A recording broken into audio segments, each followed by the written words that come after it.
Aku selalu ingat bau sabun pencuci piring yang mengering di tangan ibu. Bau itu menempel begitu kuat. Bahkan sekarang, ketika hidupku berubah, aroma itu masih bisa muncul dari ingatan paling dalam, menerbangkan buih kenangan, menggelembungkan busa nestapa. Waktu itu, setiap ada acara keluarga besar, entah pernikahan, tahlilan, atau syukuran, semua anggota keluarga tersenyum lebar, menyambut para tamu. Tapi untuk ibuku, Bu Rodah, tidak ada kursi kehormatan, tidak ada baju bagus, tidak ada senyum penghargaan. Yang ada hanya tumpukan cucian piring, wajan, panci, gelas yang kotor dan bau. Tangan ibu mengkerut karena air sabun yang dingin. Dinginnya bahkan sampai ke hati. Tak kalah mendengar bisikan-bisikan meremehkan. Namanya juga miskin, nggak bisa sumbang uang. Makanya, sumbang tenaga kita sih, nggak minta dia nyuci. Tapi, ya cukup tahu diri aja kan. Dan ketika mereka pikir aku tidak mendengar, justru aku telingaku yang terbuka paling lebar. Seorang sepupu berbisik ke temannya sambil melirik ibu. Kalau pesta keluarga, servis gratis, ada buruh cuci sendiri. Mereka tertawa. Suara itu menusuk lebih dalam dari pisau apapun. Ayahku, Pak Mol, berdiri di sudut halaman, membenarkan pecinya yang lusuh. Ayah sebenarnya hanya dipanggil untuk mengecat pagar dan tembok rumah keluarga itu. Tapi tetap saja mereka membicarakannya seolah ayah bukan manusia. Hidup kok cuma jadi tukang cat, pantas aja anaknya kerja sampai malam. Jangan-jangan jadi cewek panggilan. Ucapan-ucapan itu mungkin tak ubah, hanya basa-basi kecil di antara mereka. Tapi bagi kami, keluarga kecilku, kata-kata mereka adalah pil paling pahit yang harus kami paksa telan di kampung kecil ini. Nama keluargaku disebut orang-orang dengan dua nada, kasihan dan hina. Namun, ada satu suara yang paling lantang di antara semuanya. Suara yang tak pernah kehabisan tenaga untuk merendahkan kami. Bude Parme. Ia selalu berdiri di depan rumahnya yang bercat oranye terang. Terlalu terang untuk seseorang yang hatinya sekelam itu. Sambil menyilangkan tangan di dada, mengawasi ayah dan ibu seperti pengawas yang siap memberi nilai buruk. Bude Parmi bukan siapa-siapa, hanya dia lebih tua dari ayah. Tapi entah mengapa, ia merasa dirinya diciptakan untuk menjadi penjaga martabat keluarga besar. Dan menurutnya, keluargaku adalah noda terbesar yang pernah ada. Keluarga Mol itu beban, katanya, suatu pagi pada tetangga yang sedang menyapu halaman. Suara lantangnya menggema sampai ke teras rumah kami. Bikin malu keluarga besar. Di keluarga kita, tidak ada yang miskin. Itu mereka saja yang gak becus hidup. Ibu yang sedang menjemur pakaian hanya menunduk. Aku yang waktu itu masih remaja, mengepalkan tangan sambil menahan air mata. Aku ingin bicara, ingin membela, tapi ibu menahan bahuku. Sudah, San, kita nggak perlu balas orang yang tak tahu malu. Tapi Bude Parmi tidak henti. Kalau ada orang lewat, ia pura-pura berbisik, tapi sengaja mengeraskan suara. Rodah itu ya, kalau dia orangnya rajin, mana mungkin miskin. Dulu dagang, bangkrut, sekarang kerjaannya cuma cuci baju orang. Memalukan. Lalu ia melanjutkan, seolah perlu memastikan bahwa dunia tahu posisi kami. Suaminya, tukang cat. Masa ada keluarga kami yang kerjanya begitu? Nggak heran, anaknya kerja sampai malam. Entah kerja beneran, atau kerja yang begitu. Itu, ia menutup kalimatnya dengan tawa palsu yang menusuk. Tetangga terkadang mencoba menenangkan. Bude, sudahlah, mereka juga manusia. Tapi, Bude Parmi membalas cepat. Orang miskin itu sumber sial. Nanti kalau dibiarkan, semua minta belas kasihan. Aku nggak mau keluarga besar jatuh gara-gara mereka. Seolah kemiskinan adalah penyakit menular. Yang paling menyakitkan bukan hanya kata-katanya, tapi bagaimana kata-kata itu menyebar. Seperti angin yang membawa bau busuk. Fitnah Bude Parmi menyusup ke ruang-ruang rumah orang lain, ke teras tetangga, ke perkampulan-perkampulan warga di kampung, bahkan ke acara keluarga besar. Di rumah Mbah, ketika kami hadir dalam acara kumpul keluarga, aku melihat bagaimana pandangan mereka berubah. Dahulu hangat, kini sinis. Dahulu memanggil ayah dengan hormat, kini hanya menyebutnya Mol. Dahulu memuji masakan ibu, kini memintanya mencuci piring. Dan siapa yang berdiri di tengah mereka sambil tersenyum puas? Bude Parmi. Ia duduk di kursi kayu jati paling depan, menyilangkan kaki, berbicara seperti juru bicara keluarga besar. Mol itu dulu jatuhnya karena ceroboh, makanya jangan terlalu bangga kalau lagi di atas. Lihat, sekarang jalan saja pakai tongkat. Hidup itu harus hati-hati. Ibu berusaha fokus pada piring-piring yang ia cuci, tapi aku melihat bahunya bergetar. Ayah hanya diam, menahan harga diri yang tersayat. Aku ingin menatap Bude Parmi dan berkata bahwa hidup tidak selalu tentang uang, bahwa ayahku jatuh bukan karena ceroboh, tapi karena berusaha memperbaiki mesin agar puluhan pekerja lain tetap mendapatkan upah, bahwa ibu bangkrut bukan karena bodoh, tapi karena membiayai operasi ayah. Tapi kata-kata itu tersangkut di tenggorokan setiap kali aku melihat ibu menahan air mata. Setiap kali ayah menarik napas panjang untuk tidak terlihat hancur. Bude Parmi mungkin tidak pernah sadar atau tidak peduli bahwa setiap ejekannya adalah luka yang ia tusukkan ke hati kami. Ia tidak tahu bahwa kata-kata Nia membekas sampai malam. Ia tidak tahu bahwa hinaannya membuatku menangis dalam diam. Ia tidak tahu bahwa tawa sinisnya membuat ibu sering bersembunyi di kamar mandi untuk menenangkan diri. Atau mungkin ia tahu, ia hanya tidak peduli. Karena bagi Bude Parmi, hidup kami bukanlah hidup, melainkan bahan gosip, bahan hinaan, bahan cemoohan untuk membuat dirinya terlihat lebih tinggi. Dan aku belajar sejak kecil bahwa orang yang paling sering meneriakkan kata martabat adalah orang yang tak punya itu sama sekali. Hal ini menjadi awal dari ingatanku tentang bagaimana kemiskinan kami bukan hanya soal uang, tetapi tentang perang melawan lidah-lidah yang tak bertulang. Padahal dulu hidup kami tidak begini. Aku masih ingat saat umurku 7 tahun, waktu kami masih tinggal di kota kecamatan, di rumah besar bercat coklat muda. Ayah bekerja sebagai kepala bagian teknik di pabrik kopra. Dan ibuku punya toko kelontong di samping rumah yang ramai setiap hari. Orang-orang selalu datang untuk membeli sembako, makanan ringan, telur, bumbu dapur, hingga malam pun pembeli masih berdatangan. Rumah dan toko ramai, senda gurih karyawan, toko ibu, dan para asisten rumah tangga kami. Aku adalah anak tunggal yang tumbuh dalam keluarga yang hangat dan berkecukupan. Setiap malam kami makan bersama. Dan ayah selalu bercerita tentang mesin-mesin yang dia perbaiki. Ibu selalu membawa makanan untuk karyawan pabrik ayah. Dan semua orang menyambutnya dengan hormat.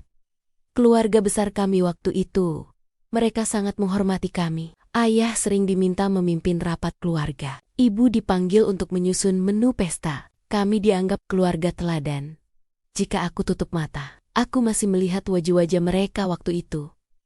Ramah, hangat, penuh respek. Tidak ada ejekan, tidak ada bisikan hinaan. Hidup terasa sempurna. Sampai suatu hari, semuanya berubah dalam sekejap.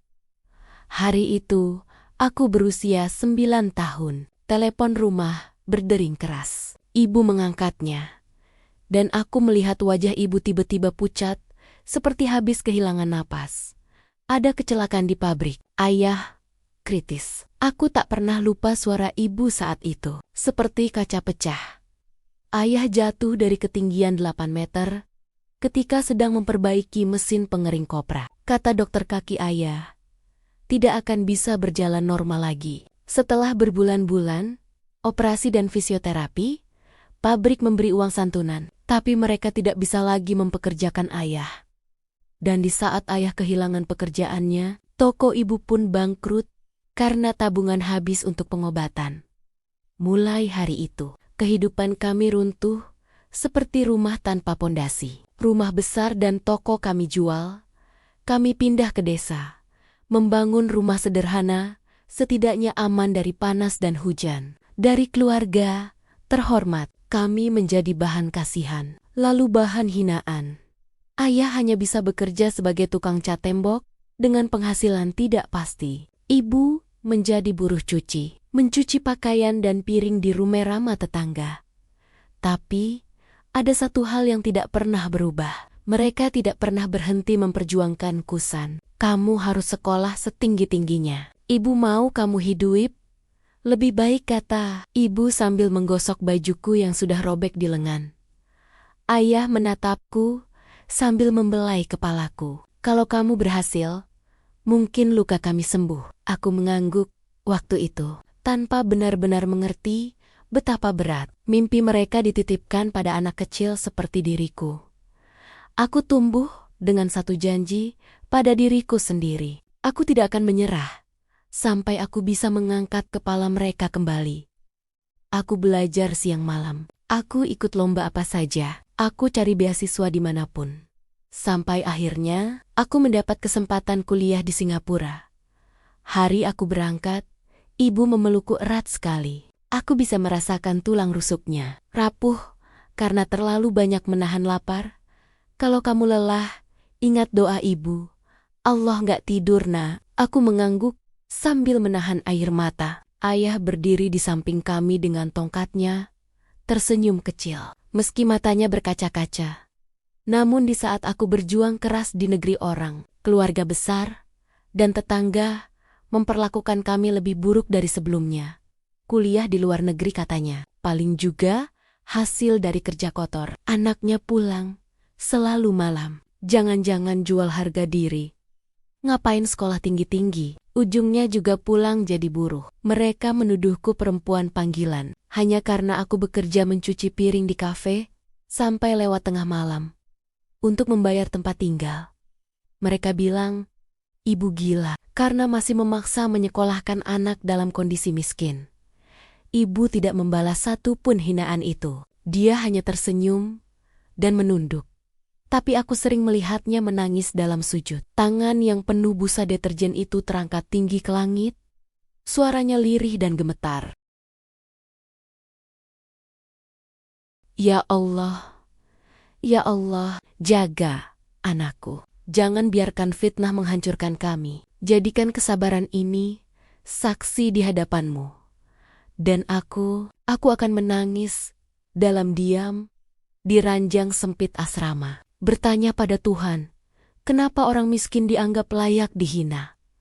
Tapi setiap kali hampir menyerah. Aku ingat wajah ayah saat bilang, kalau kamu berhasil, mungkin luka kami sembuh. Jadi, aku bertahan. Aku bertarung. Aku belajar sampai dini hari. Aku bekerja sambil tangan gemetar. Aku makan mie instan setiap hari. Dan aku tidak pernah berhenti berdoa.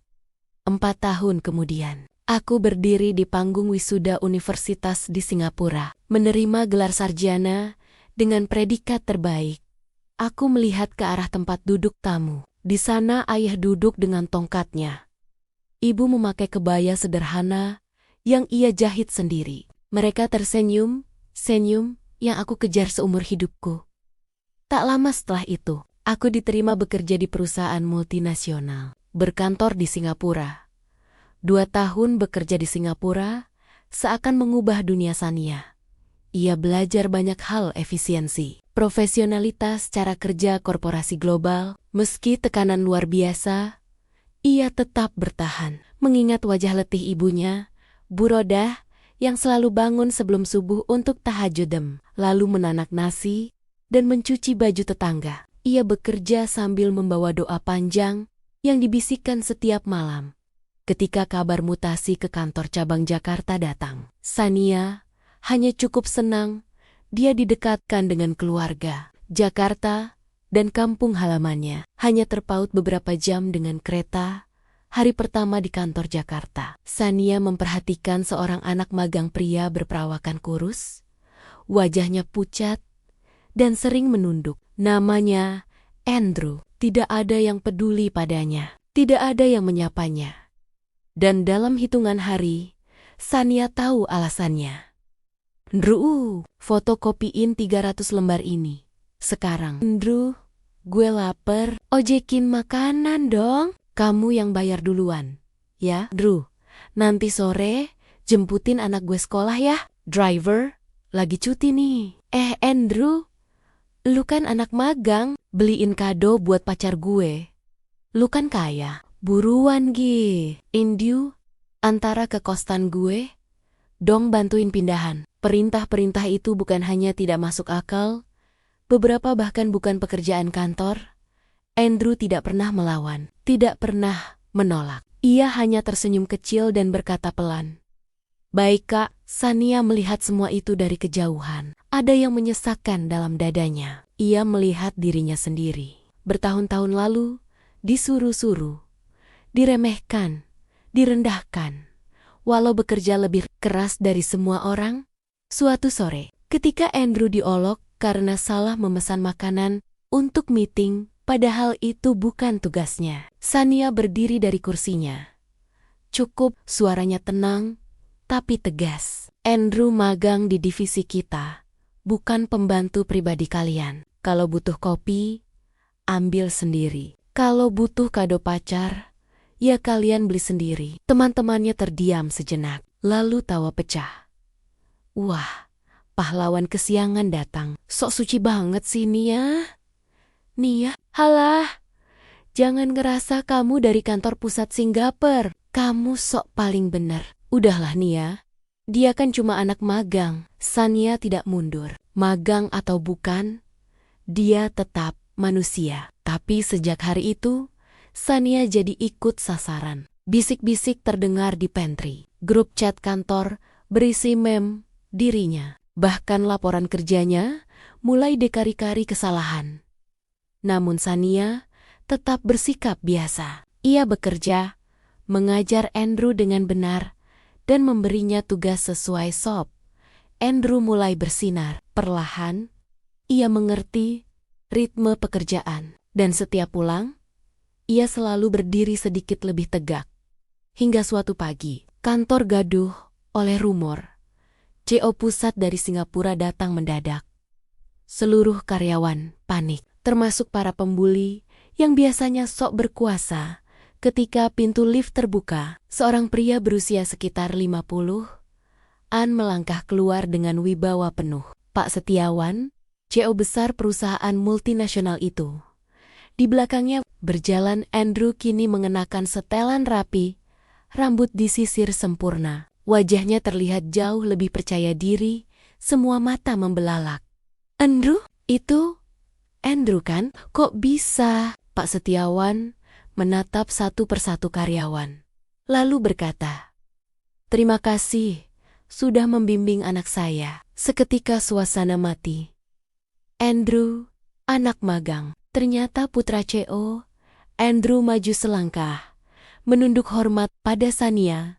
Ayas, ini Mbak Sania satu-satunya orang yang memperlakukan saya seperti manusia. Pak Setiawan menatap Sania lama, seolah melihat sesuatu yang lebih berharga dari sekadar karyawan.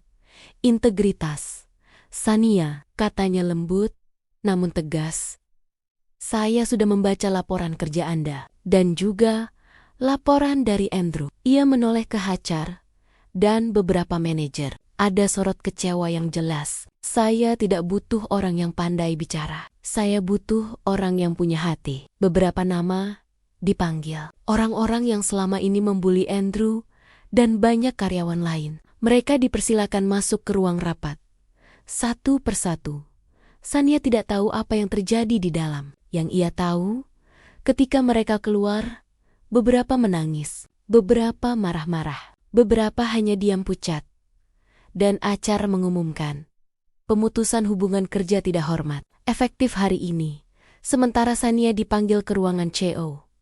Bapak Setiawan berdiri dan menyalaminya. Sania, mulai bulan depan, saya ingin Anda pindah ke Singapura lagi. Ada posisi yang cocok untuk Anda. Ia menatap Sania penuh bangga. Regional, Manajer Asia Tenggara. Saya butuh orang seperti Anda. Sania hampir tidak bisa bicara. Tenggorokannya tercekat. Ia hanya mengangguk berkali-kali. Terima kasih, Pak. Ketika keluar ruangan, Andrew tersenyum lebar. Terima kasih, Mbak. Saya tidak akan lupa jasa Mbak Sania. Sania membalas senyum. Yang penting, kamu jadi orang yang baik, Andrew. Jangan tiru mereka. Dan dari balik kaca, Jakarta sore itu terlihat berbeda. Seolah lebih terang, lebih lapang, lebih menerima. Sania tahu, kerja kerasnya tidak sia-sia. Kebaikannya juga tidak sial-sial. Di dalam hatinya, ia membisikkan satu kalimat pelan. Bu, Pak, anak kalian sudah kuat sekarang. Sania tak membayangkan menjadi manajer regional Asia Tenggara. Seorang gadis kampung yang dulu diejek karena mencuci piring sampai tengah malam. Kami membeli rumah baru. Ayah membuka toko bangunan dan cat dengan pekerja yang diupah layak. Ibu punya usaha catering dan laundry rumahan yang besar. Mobil baru terparkir di garasi. Dan untuk pertama kalinya, setelah 20 tahun, aku melihat ibu memakai cincin emas di jarinya sendiri. Dan orang-orang yang dulu menghina, yang dulu meludah pada keluarga kami, Bude Parmi, yang dulu bilang kami layak dipandang sebelah mata, sekarang mereka berdiri di depan rumah kami. Membawa senyum palsu dan suara manis penuh penyesalan. Sania, hebat sekali kamu sekarang. Maaf ya, dulu kami banyak salah ngomong. Kalau ada lowongan kerja untuk anak saya, ya, ibu menatap mereka sebentar, tersenyum sopan. Tapi matanya tidak lagi rapuh. Rezeki sudah diatur Allah. Orang baik akan dipertemukan dengan kebaikan. Orang jahat akan bertemu akibat dari perbuatannya. Aku memandang ke langit. Dan untuk pertama kalinya, aku berkata pada diriku sendiri, terima kasih, Sania. Kamu tidak menyerah. Karena pada akhirnya, kami belajar satu hal penting. Kemiskinan tidak memalukan. Yang memalukan adalah menghina orang yang sedang berjuang. Dan doa seorang ibu, itu senjata paling tajam yang bisa mengubah takdir. Sania, rezeki anak tukang cuci